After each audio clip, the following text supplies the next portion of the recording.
प्रभु आप लोगों के साथ हो और आपकी आत्मा के साथ। संत यूहान के अनुसार पवित्र सुसमाचार। हे प्रभु तेरी महिमा हो।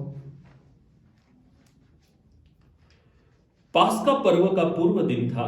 ईसा जानते थे कि मेरी घड़ी आ गई है और मुझे यह संसार छोड़कर पिता के पास जाना है।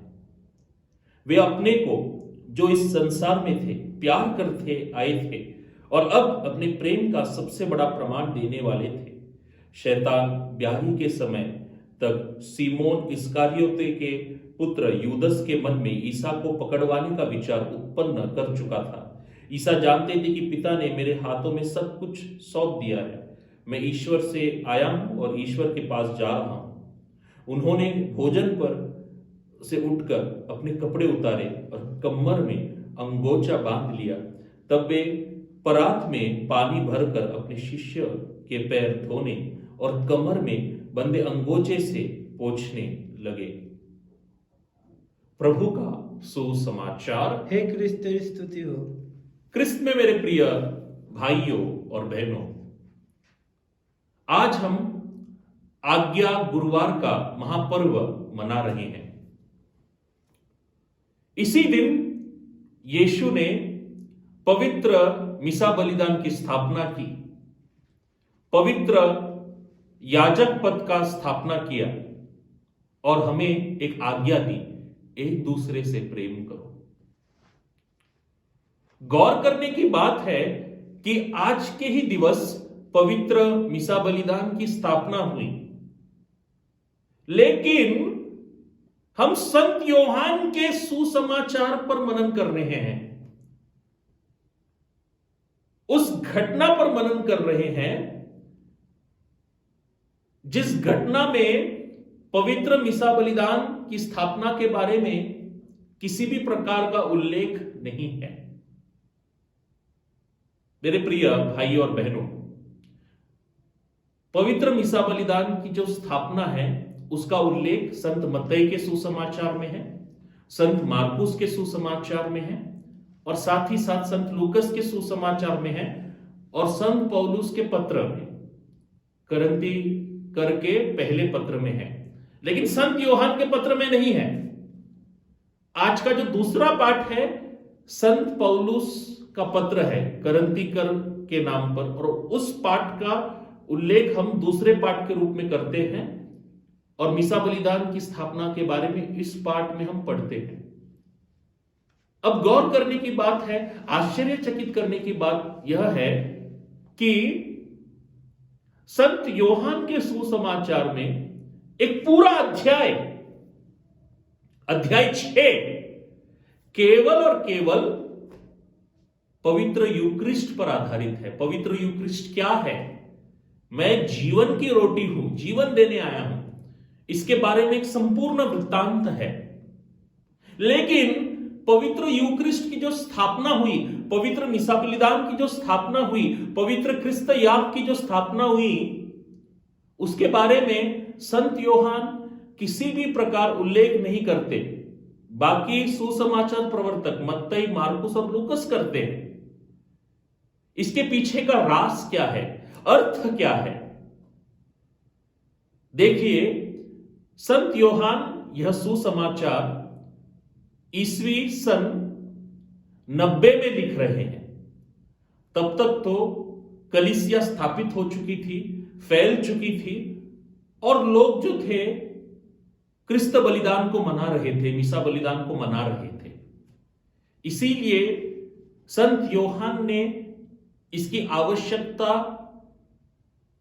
नहीं समझी कि फिर से एक बार मैं पवित्र मिसा बलिदान की स्थापना के बारे में लिखूं। लेकिन उन्होंने इस विधि के बारे में जिक्र किया। यह विधि है जब यीशु अपने शिष्यों के पैर धोते हैं, जब इस संपूर्ण जगत का निर्माता, इस संपूर्ण जगत का उद्धारकर्ता, मुक्तिदाता अपने शिष्यों का पैर धोते हैं।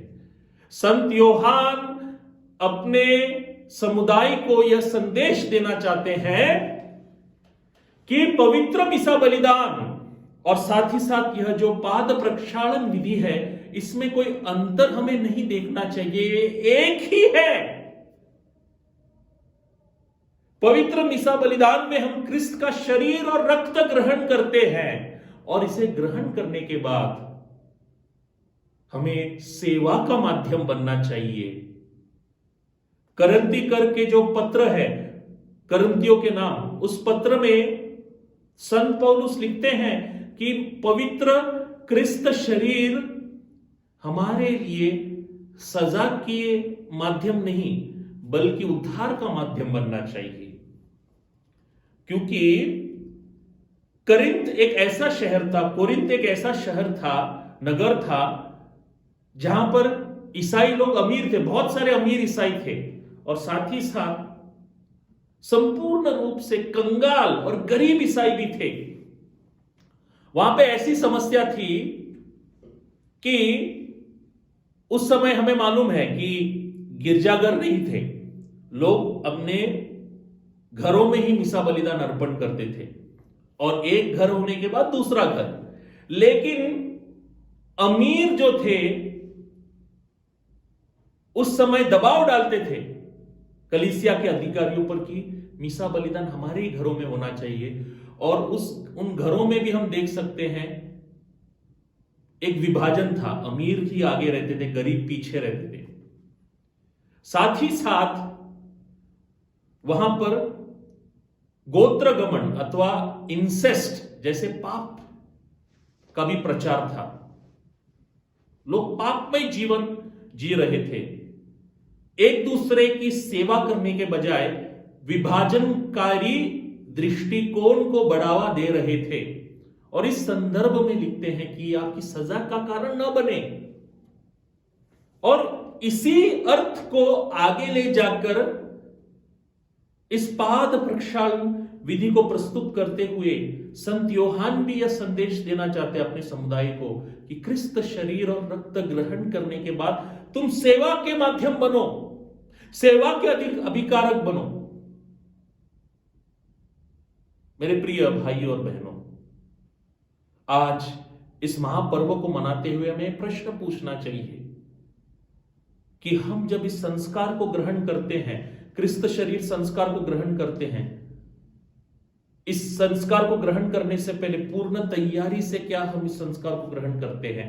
आध्यात्मिक तैयारी, पाप स्वीकार करके, और साथ ही साथ इस संस्कार को ग्रहण करने के बाद क्या हम सेवा के माध्यम बनते हैं, एक दूसरे को प्रेम करते हैं? क्योंकि आज का जो गुरुवार है, आज्ञा गुरुवार, यह आज्ञा है कि एक दूसरे से प्रेम करो। साथ ही साथ आज हम सभी पुरोहितों के लिए भी प्रार्थना करें, क्योंकि आज के ही दिन प्रभु ने पुरोहिताई की भी स्थापना की, और पुरोहिताई का प्रमुख उद्देश्य है सेवा। एक पुरोहित प्रतिक्रिस्त बनकर, इन पर्सोना क्रिस्टी बनकर सेवा करता है, हमारे लिए संस्कार चढ़ाता है, बलि चढ़ाता है। मेरे प्रिय भाइयों और बहनों, आज का दिन हमें यह बात को भी स्मरण दिलाते हैं कि हमें भी हमारे धर्म गुरुओं के साथ सहकार्य करना चाहिए, उन्हें मदद करनी चाहिए, और साथ ही साथ इस क्रिस्त शरीर और रक्त को ग्रहण करके सेवा का माध्यम बनना चाहिए। क्या हम इसके लिए तैयार हैं? इस प्रश्न पर मनन करें। आमीन।